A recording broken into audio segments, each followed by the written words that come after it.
So, one of the things I'm going through right now, and I suspect a lot of people, perhaps most people, are going through this, is what's happening in the world right now.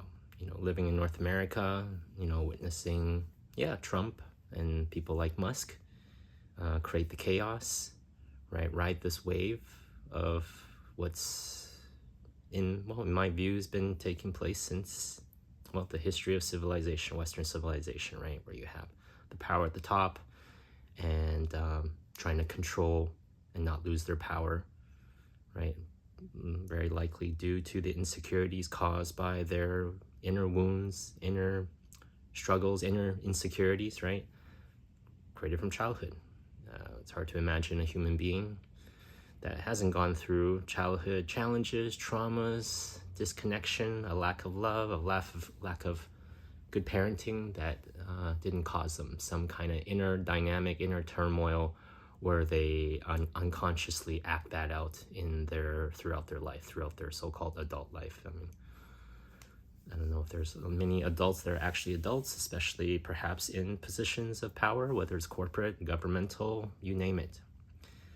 And the stresses and the anger, especially if you're like me and you have a lot of empathy and you have a lot of sensitivities to what's happening around you, what's going on with the world.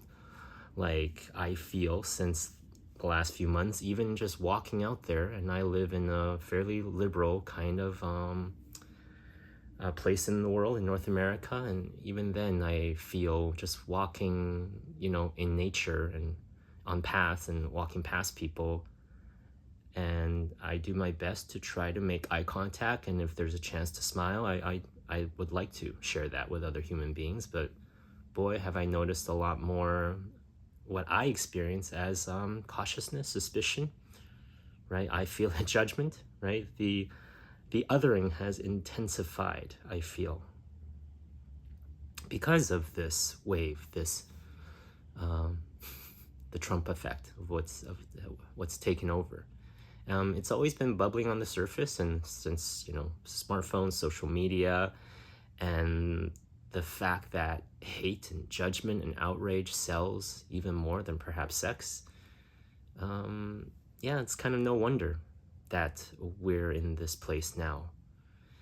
And it's especially challenging, perhaps painful and stressful to realize, I experienced it myself with really close friends and family members with differing opinions, and the resistance I have felt, the walls I have started to feel come up of how can what I feel are loving, good-hearted people that have been through a lot of challenges, a lot of perhaps either racism or othering due to their sexual orientation or being immigrants or people of color, how can they possibly get to a place where they're supporting someone like Trump? And I get it. It depends on what you are listening to, the media, right? Like if you're only watching and turning on the TV, and these days, as compared to decades ago, most TV, in my view, is just a whole lot of manipulation, brainwashing, instigating the unconscious guilt and the unconscious disconnection, and instigating people to project that onto the others, right? That's the challenging thing in tough times when people are struggling. If a strong man rises and say, this is why you're struggling, and it's these people, trust me and I will fight them for you, right? Follow me. Obviously, this is played out in history continuously throughout cycles, right? I feel I'm lucky to have lived through the 90s where it felt like, the Western world, Western societies was becoming more civilized, that we would never go back there again. But now it can be really scary and has been stressful for me, very stressful at times, thinking, how can this ever have happened? And this is my perceived judgments or perception, how can half of the population be conditioned to think that way? And then I'm witness myself tempted to want to make them realize that they are wrong. They have been misled. Like, how could you support that? Especially knowing what this is currently causing. Literally, people are being, whether it's deportation, whether it's being fired, whether it's being forced out of the positions of influence, of positions of authority, and people that are, this is my view, trying to hold it together, trying to maintain empathy and compassion in their work, and not just it's only about me, it's only about my people, it's only about people that look like me. Being forced out, right? Being made so hard, and it's kind of like there's like two sports teams playing, but one team is playing so dirty, and they have the resources and the manipulative tactics to buy out the referees, right? And buy out the fans, half the fans in the stands, and they continuously play dirty. That forces the other team to, start to match that. But then when the other team starts to match it, they call them out when this other side has been doing, multiple times that. And they're the ones that started it. Now, once again, this is a story I have on my side, right? Like, I grew up with people like Jon Stewart, The Daily Show, right? And Politically Incorrect, Bill Maher, and The Real Time with Bill Maher. I've watched these shows for over 20 years or more at times, and I admit there must be some bias, right, to it. So, but the stress, and the disconnection, and the temptation to disconnect from people that I love due to me feeling that how could they support that, or how could they not see, right, has caused great distress. But luckily, over the years, through spiritual development, and I'm grateful. I'm in a group, in a community right now, and a lovely woman shared with me a link to a podcast by Tara Brach, Brach. She's a wonderful spiritual teacher, guide, and that's been on the scene for 20 years or more. Beautiful podcast, reminding the audience, those that listen, reminding me that this is the work, right? It has intensified, and it's right there, and you can't avoid it now. I personally can't stand the fact that I literally can't get away from Trump in media, in public socialization in life. But to not, once again, want to go there, as in the sense of, a strong backside and an open, soft front side, right? To actually be open-hearted and not play the game of othering, even though it's so tempting to want to others those that I may perceive as literally doing harm and literally, right, instigating the chaos that's driving more and more division, more and more hatred and judgment. Right? It's very painful. It's very hard not to play that game, not to be tempted to want to wish misfortune to those that are maybe causing great misfortune to those who are vulnerable, those who are don't have as many cards, right? Don't have as much power. Luckily, with spiritual development, I'm reminded not to take this world so literally, right? And this podcast reminded me to do the work of realizing when judgment comes up, right? This temptation of wanting to see, others, to realize that, right? Like, but what is underneath the anger, right? Because she says, anger is a great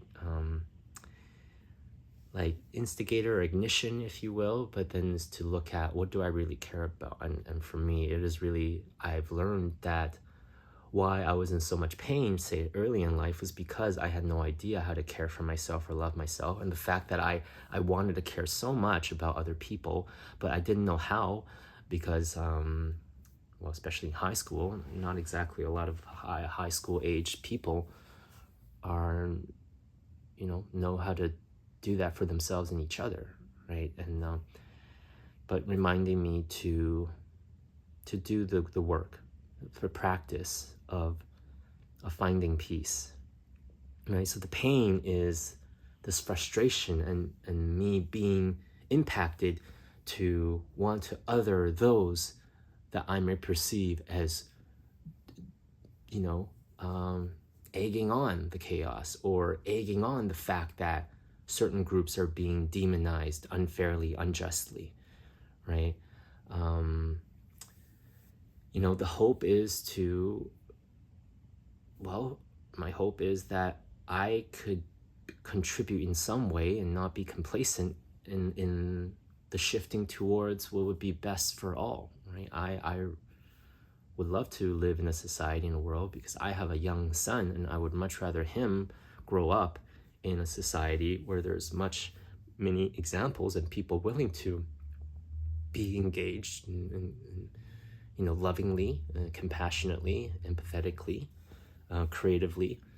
So the hope is that I could create that life for myself, right? That I will not be taken by the wave of us versus them, right? And to realize it's always been the top can try to control the bottom layers, and the top knows in order to maintain control, it's to pit all the people that they think they're in control of against each other, right? So my hope is to not to buy into that and play that game of them, because that's how they maintain power, right? All wars, right? All wars are created and maintained in that energy, right? It's like Game of Thrones. It's always been like that since imperialistic days, and now it's just become, over modern decades, become more gentrified in a way.